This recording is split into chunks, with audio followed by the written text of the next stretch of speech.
Bonjour à tous, cette vidéo fait suite à celle sur l'or. Alors je ne vais pas revenir sur pourquoi tout le monde devrait avoir de l'or et de l'argent, j'en ai assez parlé dans l'autre vidéo.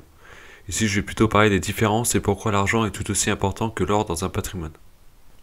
L'argent, comme l'or, a toujours été utilisé comme monnaie. Aujourd'hui il sert beaucoup dans l'industrie ou dans les bijoux, mais aussi pour stocker de la valeur comme l'or. Il y a peu de mines d'argent de nos jours, l'argent étant peu cher, et je reviendrai sur ce point. L'argent est souvent un déchet quand on cherche autre chose, comme le plomb, le cuivre ou l'or par exemple. Seulement 17% de l'argent vient de mines d'argent. Pourtant, avec la transition énergétique, la demande explose.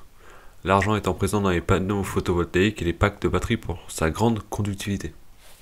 Mais comment se fait-il alors qu'avec une telle demande industrielle et peu de production, le prix n'est pas encore explosé?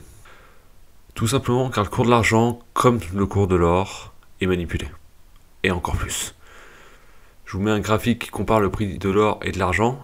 Historiquement, les cours se suivent plutôt bien, mais depuis 1975, on a une différence du simple au double en termes de performance. Tout simplement car l'argent n'a pas rebondi comme l'or en 2020. Et si on va plus loin, pendant tout le 19e siècle en France, mais dans une bonne partie de l'Europe, les pièces de 5 francs pesaient 22,5 grammes d'argent, quand les pièces de 20 francs or pesaient 5,8 grammes d'or. Il fallait donc 90 grammes d'argent pour 5,8 grammes d'or, soit 15,5 fois plus. Et historiquement, l'or valait entre 15 et 20 fois plus que l'argent.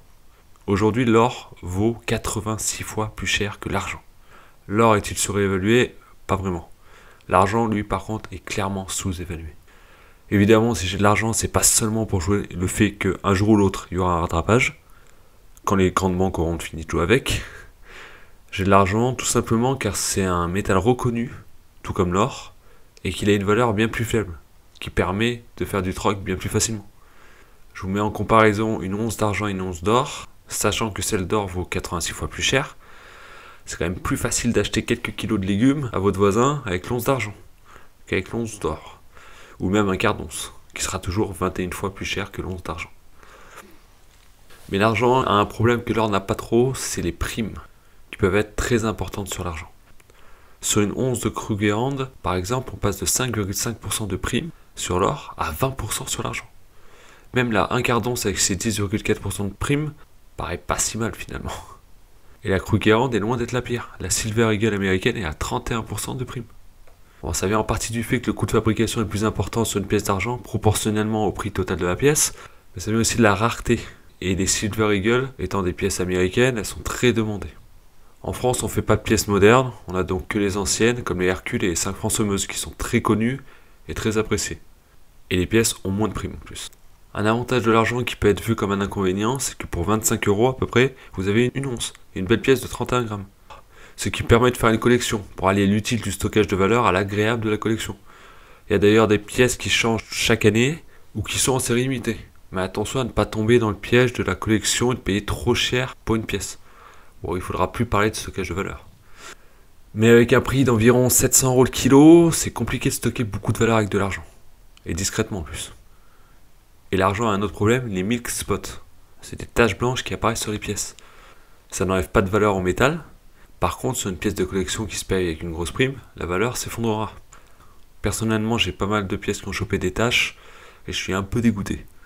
C'est pour ça que je préfère les pièces d'or.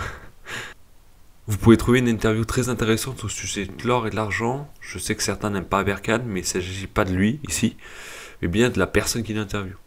D'ailleurs, il interviewe souvent des gens intéressants, sur des sujets divers. Là, vous avez 2 heures sur l'or, l'argent, la monnaie, les magouilles des banques et des politiciens. Très bon. En résumé, l'argent devrait faire partie d'un patrimoine comme l'or, avec en plus la possibilité de faire un beau coup sur l'argent le jour où il se paiera à sa juste valeur. Mais n'achetez pas l'argent juste pour ça si vous ne croyez pas à la réserve de valeur. Les banques seront sûrement bien plus patientes que vous. En espérant vous avoir appris des choses, je vous dis à la prochaine.